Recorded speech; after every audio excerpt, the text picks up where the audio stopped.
Good morning everyone. Piku ব্লগছৰ অন্য এটিম ভিডিঅ'লৈ সকলোকে স্বাগতম জনাইছোঁ। আশা কৰোঁ সকলোৱে ভালে আছে আৰু ভালে থাকক, আমি তাকে কামনা কৰোঁ। আজি মৰ্ণিং মই বিচনা পৰা বেডশ্বীট কভাৰখন পাৰিছোঁ, সেইটো আপোনালোকৰ ওচৰত দাঙি ধৰিলোঁ। এয়া মুচৰিখন মোৰ ভাঁজ কৰি ৰাখিছিলোঁ, বাট খুলি গ'লগৈ। আকৌ মুচৰিখন ভাঁজ কৰিবলৈ লৈছোঁ। ভাঁজ কৰি পিনে ছাইডত ৰাখি দিম, বালিচ চালিচ ৰাখি মোৰ বেডশ্বীটখন পৰা হৈ যাব।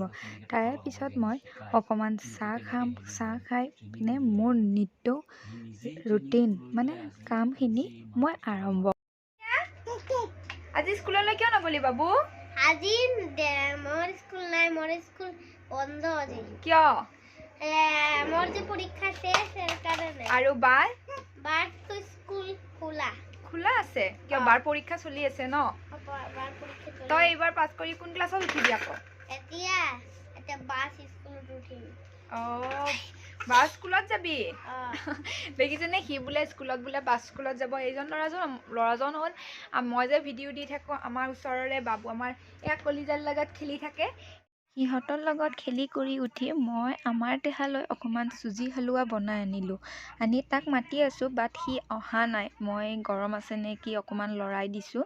সি খোৱাত বৰে দিগদাৰী কৰে। এতিয়া মই তাক মাতিবলৈ গৈ বাহিৰত আহি দেখা পালোঁ যে বাবুৱে এয়া ওচৰৰ ল'ৰাজনৰ চাইকেলত উঠি তাক চাইকেল চলাবলৈ লাগে। সি লগ নেপায় ভৰিখন, কিন্তু সি চাইকেল মই বাহিৰৰ পৰা লৈ আহিলোঁ। মই যে গৈছিলোঁ, সি চাইকেল চলাই আছিল, আপোনালোকে দেখিছে।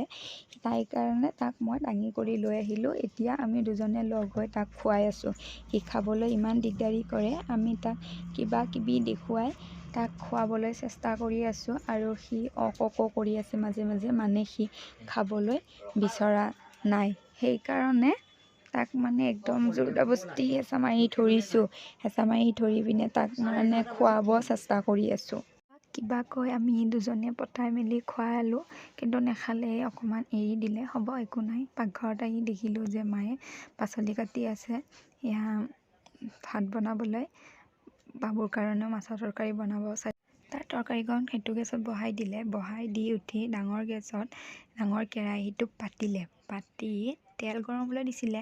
তেলখন গৰম হৈ গ'ল। গৰম হোৱাৰ পিছত এতিয়া ইয়াতে দাইলৰ বড়িকণ দি দিলে। দাইলৰ বড়িকণ কিয় আজি ফ্ৰাই কৰিছে আপোনালোকে ভাবকচোন। চাগে থাম্বনেইল চাই বুজি পাইছে যে দাইলৰ বড়িৰে কি বনোৱা যাব। দাইলৰ বড়িকণ ভালকৰে ফ্ৰাই কৰি লওক। ফ্ৰাই হোৱাৰ পিছত দাইলৰ বড়িকণ এতিয়া কেৰাহীৰ পৰা নমাই দিয়া হ'ব। কেৰাহীৰ পৰা নমাই দি তেলত গোটা জিৰা ফোৰণ দিয়া। গোটা জিৰা ফোৰণ দিয়া বুলি কৈছিলোঁ ন, গৰম তেলত। এতিয়া তাত মায়ে আলুখিনি ফ্ৰাই কৰিলে। আলুখিনি অকণ ফ্ৰাই হোৱাৰ পিছতে বেঙেনা কাটি লৈছিলে, বেঙেনাখিনিও তাত দি দিলে। দি পিনে এইখিনি অকণমান সময় ফ্ৰাই কৰিব।